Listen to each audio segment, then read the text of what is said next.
আয়কর রিটার্ন জমার সময় বাড়ল 1 মাস, সুদ জরিমানা এড়ানোর সুযোগ পেলেন লাখো করদাতা।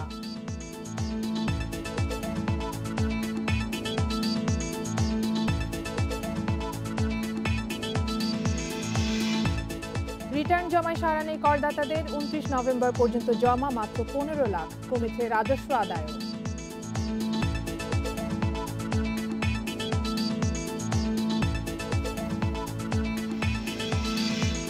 অপ্রদর্শিত আয় বৈধ করলেন 3,358 জন, কর আদায় 400 কোটি টাকা, এনবিআর এর তথ্য।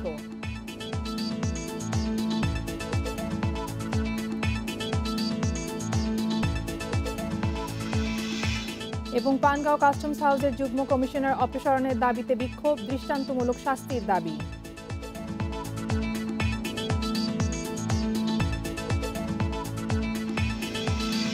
আমন্ত্রণ অর্থনীতি সারাদিন, আপনাদের সঙ্গে আছে আমি কপ্তিয়া মুমতাহানা। শুনছিলেন শিরোনাম, এবারে জানাবো বিস্তারিত। ব্যক্তি শ্রেণীর আয়কর রিটার্ন জমার সময় 1 মাস বাড়ালো জাতীয় রাজস্ব বোর্ড এনবিআর। বিভিন্ন মহলের দাবির মুখে সিদ্ধান্ত নেওয়া হয়েছে বলে জানিয়েছেন সংস্থার চেয়ারম্যান আবু হেনা মোহাম্মদ রহমতুল মুনিম। সময় বাড়ায় কোনো করদাতাকে সুদ বা জরিমানা দিতে হবে না। বিকেলে রাজধানী রাজস্ব ভবনে সংবাদ সম্মেলনে তথ্য জানান এনবিআর চেয়ারম্যান। এ সময় বাড়ানোর ফলে রিটার্ন ও কর আদায় দুটোই বাড়বে। এর আগে আয়কর দিবসের আলোচনায় এনবিআর চেয়ারম্যান বলেন, করের বোঝার কারণে কেউ যেন অর্থ পাচার না করে সে বিষয়ে লক্ষ্য রেখে নীতি নির্ধারণ করতে হবে। কর কর্মকর্তাদের হয়রানি করার মানসিকতা থেকে বের হয়ে আসার নির্দেশ দেন এনবিআর চেয়ারম্যান। করদাতার ভয় দূর করতে ডিজিটাল প্রযুক্তির ব্যবহার বাড়ানোর তাগিদ দেন তিনি।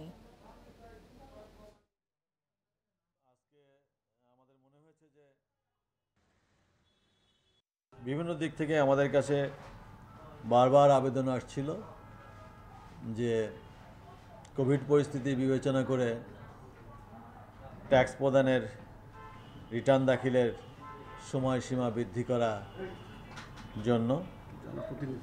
জনপ্রতিনিধিরাও বলেছেন সময় বৃদ্ধি করার জন্য। আজকে আমাদের মনে হয়েছে যে সময় বৃদ্ধি করা না করা হলে অনেকেই অসুবিধায় পড়ে যাবেন। সাড়া নেই রিটার্ন আয়কর জমায়। জাতীয় রাজস্ব বোর্ড এনবিআর হিসেবে 29 নভেম্বর পর্যন্ত রিটার্ন জমা দিয়েছেন প্রায় 15 লাখ করদাতা, যা গত বছরের একই সময়ের চেয়ে মাত্র 41,000 বেশি। যদিও এবার কয়েকটি ক্ষেত্র ছাড়া নিবন্ধন নম্বর ইটিআইএন থাকলে রিটার্ন জমা বাধ্যতামূলক করা হয়েছে, কিন্তু করদাতাদের তেমন সাড়া মেলেনি। এনবিআর কর্মকর্তারা আশা করেছিলেন এবার 35 থেকে 40 লাখ রিটার্ন জমা পড়বে। গত অর্থ বছরে যা ছিল 22 লাখের বেশি। সময় বাড়ায় রিটার্ন বাড়বে বলে আশা করেন এনবিআর চেয়ারম্যান আবু হেনা মোহাম্মদ রহমতুল মুনিম। তিনি বলেন, সময় বাড়ানোর ফলে সব করদাতারই রিটার্ন জমার সুযোগ বাড়ল।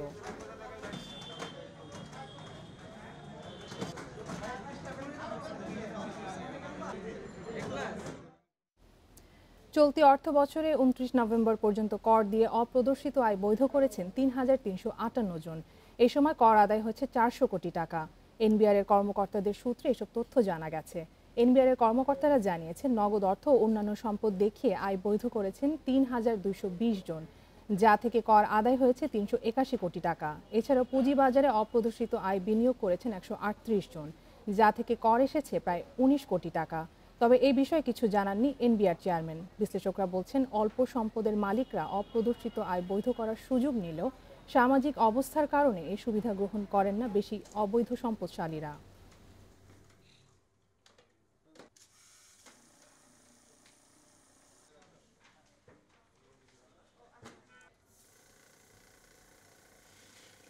ইচ্ছাকৃতভাবে নেবে না, কারণ তারা তো বড়, তারা তো পরিচিত মুখ, তাদের একটা সামাজিক অবস্থান আছে, তাদের একটা পলিটিক্যাল অবস্থান আছে, তাদের একটা বিজনেস স্ট্যান্ডিং আছে। এইসব কারণে তারা কিন্তু এইটার সুযোগ কোনোদিনও নেয়নি এবং আগামীতেও নেবে না। আয়কর রিটার্ন এবং অপ্রদর্শিত আয় নিয়ে কথা বলতে গুলশান থেকে যুক্ত হচ্ছেন পলিসি রিসার্চ ইনস্টিটিউটের নির্বাহী পরিচালক ডক্টর আহসান এইচ মনসুর এবং বার্তা কক্ষ থেকে যোগ দিচ্ছেন সহকর্মী রুহুল আমিন।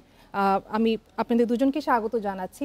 প্রথমে বার্তা কক্ষ থেকে যুক্ত হচ্ছেন সহকর্মী রুহুল আমিন। রুহুল, আপনার কাছে জানতে চাইবো যে আয়কর বিবরণী জমা দেওয়ার সময় আরও 1 মাস বাড়িয়েছে এনবিআর। তো গতকাল কিন্তু এনবিআর চেয়ারম্যান সাফ জানিয়েছিলেন যে সময় কোনোভাবে আর বাড়ানো হবে না। তো আজ কি কারণে এই সময়টা বাড়ানো হলো? এটা ঠিক যে আয়কর যে আইন সেখানে 30শে নভেম্বর আয়কর দিবস ঘোষণা করা হয়েছে এবং সেখানে বলা হয়েছে যে 30 নভেম্বরের মধ্যে রিটার্ন জমা দিতে হবে। যারা দিতে পারবেন না তারা সময় আবেদন করতে পারবেন, তবে সেক্ষেত্রে সুদ গুনতে হবে।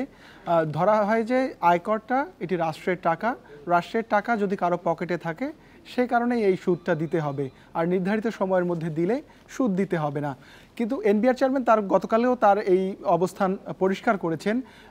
আজকে সংবাদ সম্মেলনে তিনি দাবি করছেন যে সরকারের বিভিন্ন পর্যায় থেকে, ব্যবসায়িক সম্প্রদায় থেকে এবং যারা কর দিচ্ছেন বা যারা অন্যান্য স্বার্থ সংশ্লিষ্ট আছেন এই আয়কর বিষয়ে, তাদের সবার পক্ষ থেকে জোরালো দাবি উঠেছে, যেহেতু করোনার কারণে বাংলাদেশ সহ গোটা বিশ্ব একটা ভিন্ন পরিস্থিতির মধ্য দিয়ে যাচ্ছে এবং অনেকেই করোনা ভাইরাসে আক্রান্ত, অনেকেই নানা রকম অসুবিধা এবং জটিলতায় পড়েছেন।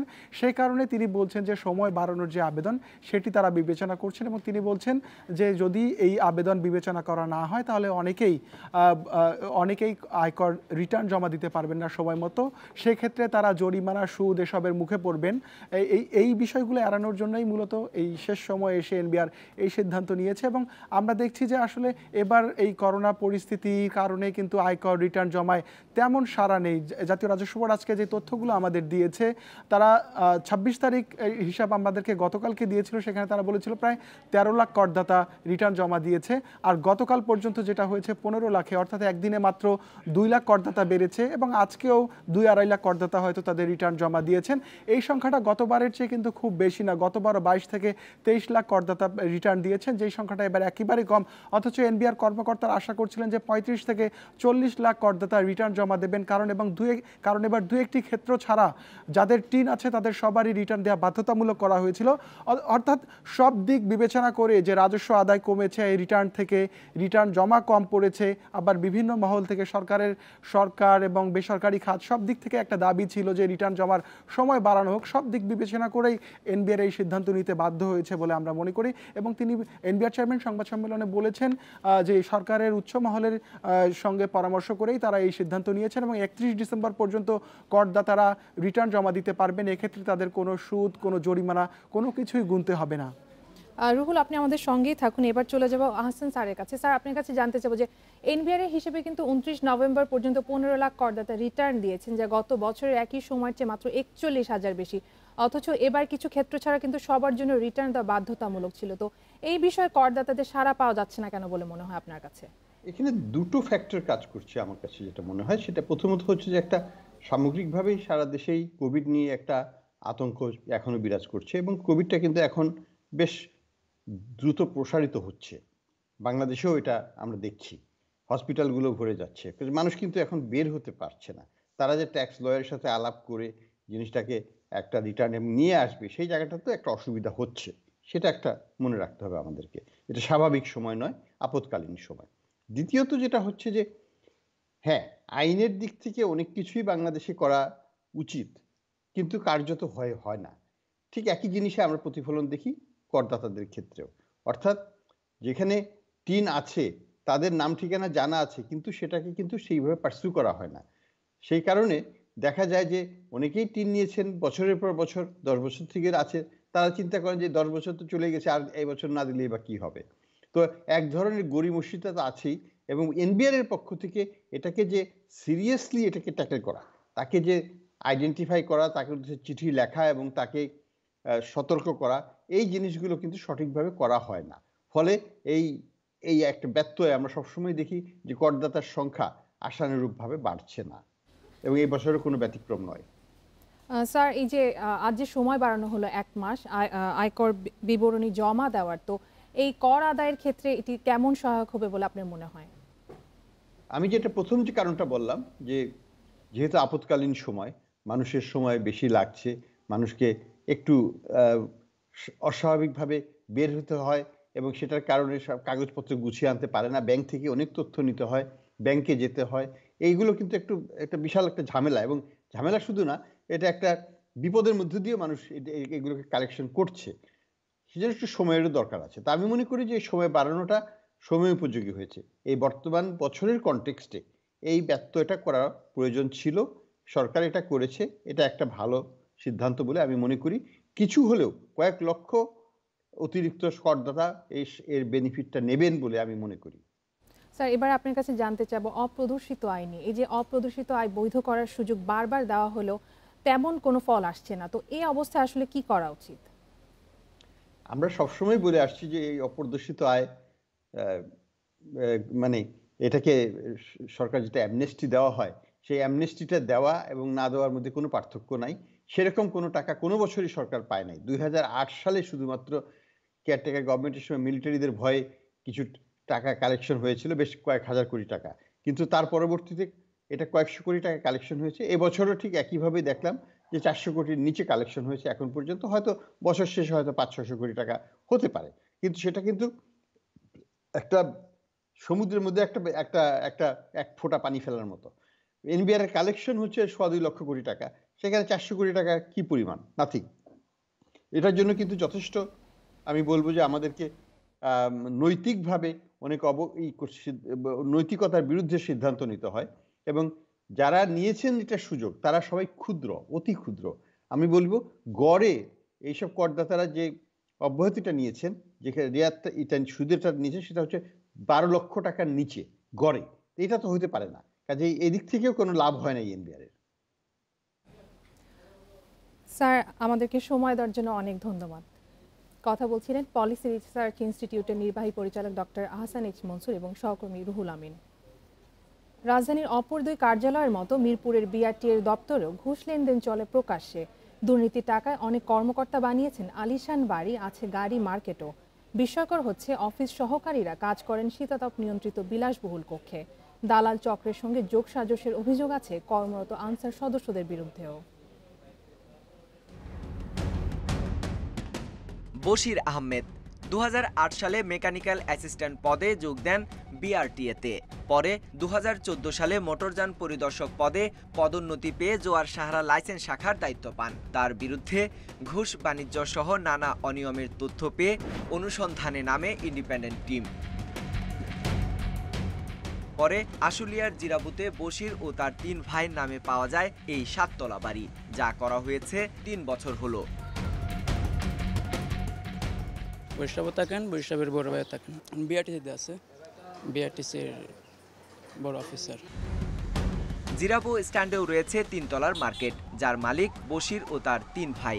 এর ঠিক পাশেই নির্মাণাধীন 8 তলা ইয়াসিন প্লাজার মালিকও তারা। মালিক বশির আহমেদ, বললাম না, বশির আহমেদ। বশিরের সম্পদের বিষয়ে জানতে চাইলে তিনি জানান পারিবারিকভাবেই এসব পেয়েছেন তিনি। আমার নাম ভারী মার্কেট নাই, আমার হলো যৌথ ফ্যামিলি, আমাদের ফ্যামিলি আছে। 22 অক্টোবর 2020। চোখ রাখা যাক জোয়ার সাহারা লাইসেন্স শাখার দিকে। হ্যান্ড মাইক ব্যবহার করে ড্রাইভিং লাইসেন্স পরীক্ষার রেজাল্ট কার্ড বিলি করছিলেন এক দালাল, অথচ বিআরটি এর কর্মচারী ছাড়া কারো এই দায়িত্ব পালনের সুযোগ নেই।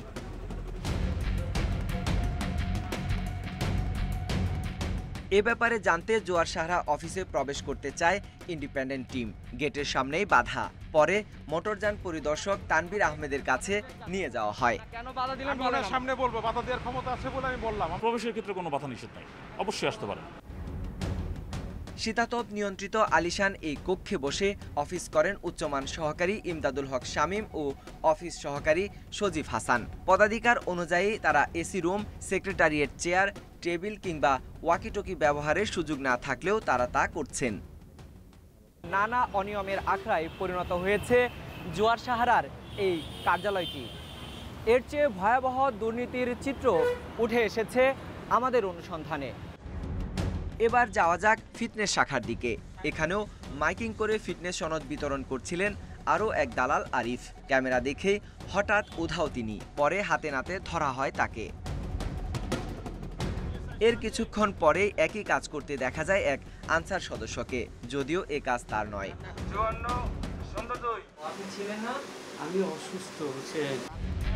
লাইসেন্সের ফিঙ্গারপ্রিন্ট দিতেও ভোগান্তিতে পড়তে হচ্ছে গ্রাহকদের। ঘুষের বিনিময়ে ভিআইপি পাস দিয়ে নেওয়া হচ্ছে ফিঙ্গারপ্রিন্ট। এ সময় হাতে নাতে ধরাও পড়েন একজন।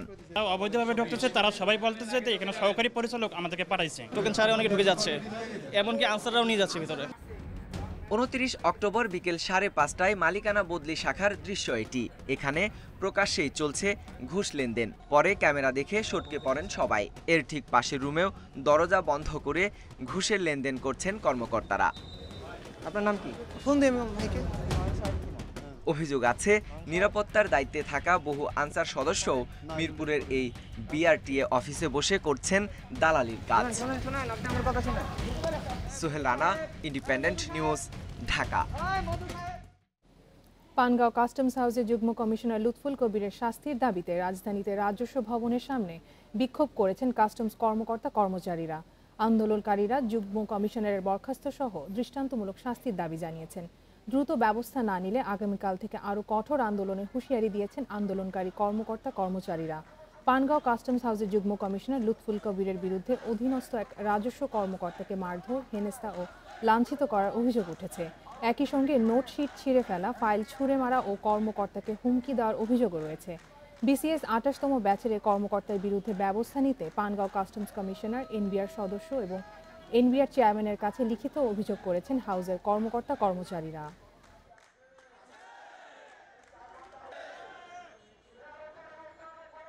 রাজস্ব কর্মকর্তা ভবেশ চন্দ্র রায়কে ওনার মত একটা উনি যেভাবে চাচ্ছেন সেইভাবে আইনের বাইরে গিয়ে ওনার মতকে কাউকে সুবিধা দেওয়ার জন্য একটা ফাইলে নোট দেওয়ার জন্য উনি অবৈধভাবে একটা কাজ করা বলছেন। তিনি সেটা রাজি না হয় তাকে শারীরিকভাবে লাঞ্ছিত করেছেন। যদি আজকের মধ্যে তাকে সাসপেন্ড করা না হয়, আমরা আজকের এই কর্মসূচি শেষে আমরা আগামীকাল থেকে লাগাতার কঠোর কর্মসূচি দিতে আমরা বাধ্য হব। এবারে শেয়ার বাজারের খবর। সপ্তাহের দ্বিতীয় কার্যদিবসে মূল্যসূচক কমেছে দেশের 2 স্টক এক্সচেঞ্জে, তবে বেড়েছে লেনদেনের পরিমাণ। এছাড়াও আজও খাতভিত্তিক লেনদেনের শীর্ষে রয়েছে বিমা খাত। সোমবার লেনদেন শেষে প্রধান সূচক ডিএসইএক্স 24.97 পয়েন্ট কমেছে, অবস্থান করছে 4866-তে। সূচক কমলেও বেড়েছে টাকার অঙ্কে লেনদেনের পরিমাণ। আগের দিনের চেয়ে 37,99,00,000 টাকা বেড়ে হাতবদল হয়েছে 804 কোটি টাকা। মোট 349টি কোম্পানি শেয়ার লেনদেন হয়েছে। এর মধ্যে দর বেড়েছে মাত্র 94টির, কমেছে 144টির এবং দর অপরিবর্তিত আছে 111টি কোম্পানির। সবচেয়ে বেশি হাতবদল হয়েছে বেক্সিমকো ফার্মার শেয়ার। আর শতাংশের দিক থেকে দর বাড়ার শীর্ষে উঠে এসেছে কোহিনূর কেমিক্যালস। অন্যদিকে চট্টগ্রাম স্টক এক্সচেঞ্জের সার্বিক সূচক বেড়েছে 46.69 পয়েন্ট। লেনদেন হয়েছে 24,66,00,000 টাকার শেয়ার।